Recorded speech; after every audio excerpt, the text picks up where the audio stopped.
पावसाचा तडाखा, धाराशिव, बीड, परभणी, नांदेडलाही झोडपलं. सोलापूरमध्ये पावसाचा कहर.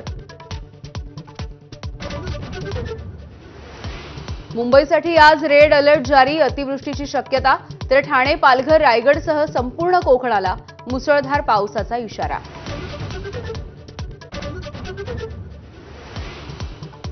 मुंबईमध्ये आज शिंदेंच्या शिवसेनेच्या महत्त्वाच्या नेत्यांची बैठक.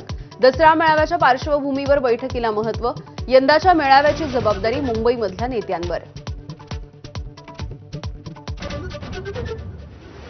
भाजप खासदार मेधा कुलकर्णींनी पुण्यामधील गरब्याचा कार्यक्रम बंद पाडला. आवाजाची मर्यादा ओलांडल्याचा ठपका.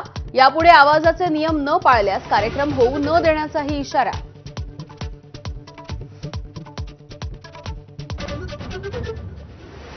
लंडनला पसार झालेला पुण्यामधील कुख्यात गुंड निलेश घायवळनं अहिल्यानगरमधील बनावट पत्ता दिल्याचं समोर.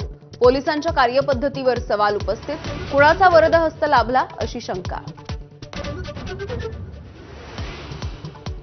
मुंबईमध्ये कबूतरखान्यांचा वाद पुन्हा एकदा भडकण्याची शक्यता.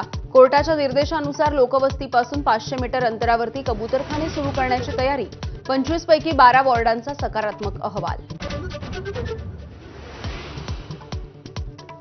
नागपूरमध्ये आज संघगीतांचा लोकार्पण सोहळा. सरसंघचालक मोहन भागवत, गडकरी, फडणवीसांसह गायक शंकर महादेवन उपस्थित राहणार.